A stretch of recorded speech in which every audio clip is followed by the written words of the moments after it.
Sometimes before we can start talking about getting to content and learning and all these other pieces, you have to be able to provide young people the space and opportunity to talk about the challenges going on in their communities.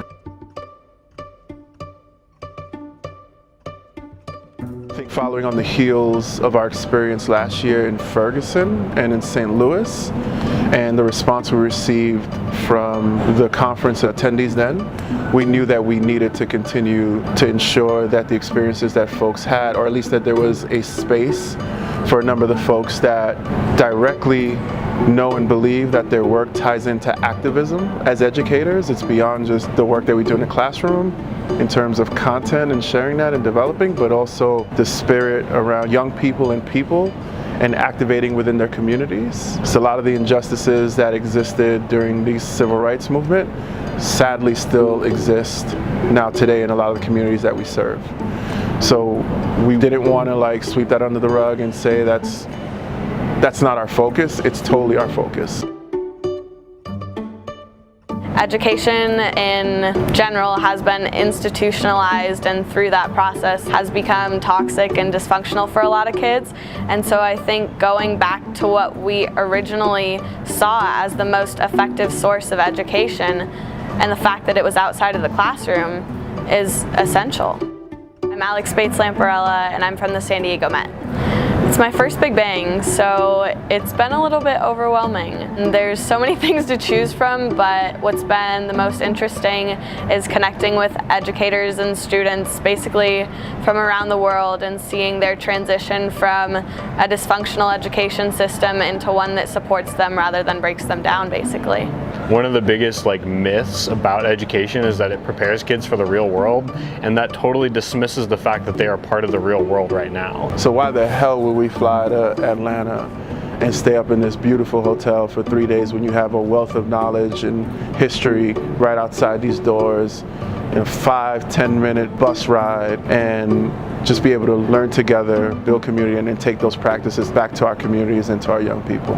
If we were all to come to Atlanta and stay in this hotel that's kind of cushy and nice and not really explore the community, it feels like we've done a disservice. It's important to know where you are and where you come from, and it's important to know the people around you. And if we're going to come and take space in this community, it's really important that we respect the community by exploring it and seeing what it has to offer and seeing what it's like here.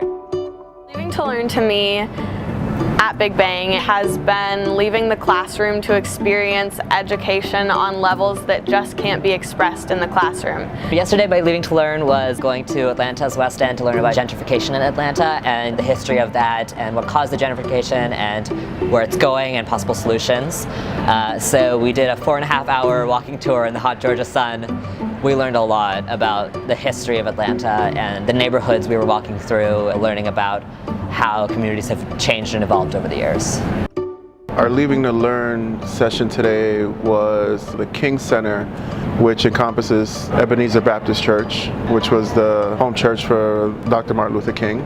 The formal King Center, right, where it has a number of displays and exhibits that captures Dr. King's and so many other people's involvement in the civil rights movement, which was incredibly powerful and multidimensional. At Ebenezer, in the church, my favorite part of that entire Leaving to Learn was getting to sit right in front of his pulpit.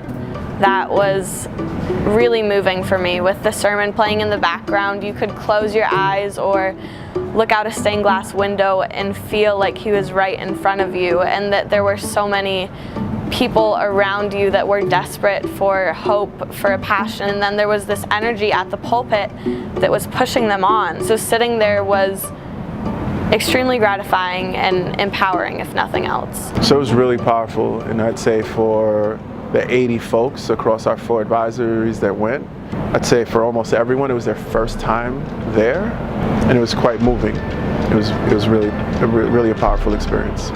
Part of education, part of big picture learning is being involved in that community and making real connections with the real world, and there's no better way to know the real world than to be out there.